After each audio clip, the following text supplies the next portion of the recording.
Now this is the question number 31 from CBSE midterm paper 2021, and this question comes under the topic class 11th Python revision.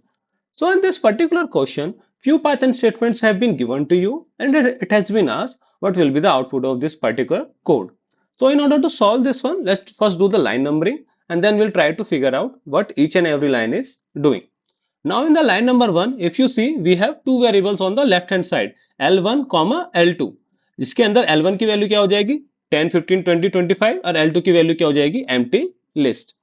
Now line number 2 में क्या है आपका for I in range length of L1. तो first of all क्या करना पड़ेगा आपको length of L1 calculate करना पड़ेगा. तो इसके अंदर कितने एलिमेंट हैं आपके ऑब्वियसली 4 एलिमेंट. तो 0 1 2 3.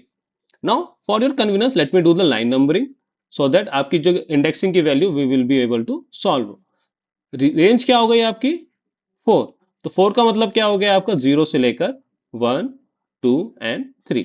तो we will have 4 iteration in this loop. For value I की वैल्यू क्या हो जाएगी 0 1 2 एंड 3.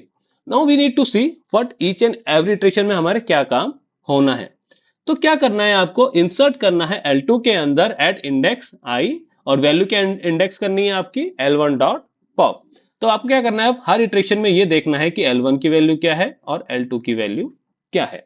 ठीक है. तो इनिशियली L1 की वैल्यू क्या थी आपकी 10 15 20 25. नाउ इस केस में क्या करोगे आप इंडेक्स नंबर 0 पे L1 डॉट पॉप इंसर्ट करोगे. तो L1 डॉट पॉप का मतलब क्या हो गया आपकी लास्ट वैल्यू.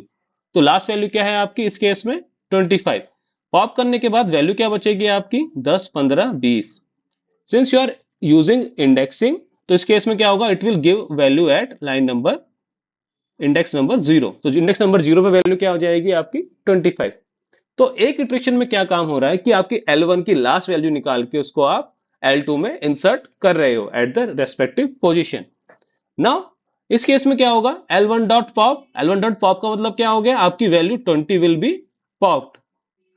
अगर पॉप फंक्शन के अंदर कोई इंडेक्स पास नहीं किया तो क्या कर रहा है automatically it will take last value. ठीक है. Now what will you do index number 1 पे क्या करोगे उस वैल्यू को इंसर्ट कर दोगे. It will be 25 and 20. Similarly iteration number index number 2 पे क्या होगा वैल्यू 15 विल बी पॉप्ड. अब क्या होगा 25 20 एंड 15. सिमिलरली इस केस में क्या हो जाएगा लिस्ट विल बिकम एम्प्टी और इस केस में क्या हो जाएगा 25 20 15 एंड 10. तो इवेंचुअली कर क्या रहा है ये काम ये बेसिकली क्या काम कर रहा है लिस्ट 1 के डाटा को पॉप करके L2 में इंसर्ट कर रहा है. ओके. बेसिकली क्या कर रहे हो आप रिवर्सल ऑफ लिस्ट कर रहे हो but rather than doing in the same list आप क्या कर रहे हो उसके लिए एक नई लिस्ट फॉर्म कर रहे हो. Now coming back to line number 4. Line number 4 में क्या है you need to print L1 followed by L2 and separated by and. तो L1 की वैल्यू क्या है आपकी empty list then separated by and operator. L2 की वैल्यू क्या है आपकी 25 20 15 and 10.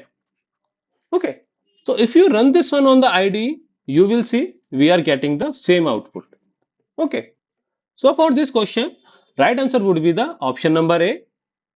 Now based on the similar concept, you need to tell अगर आप pop function के अंदर कोई index value pass on करोगे तो उस scenario में list की remaining value क्या बचेगी.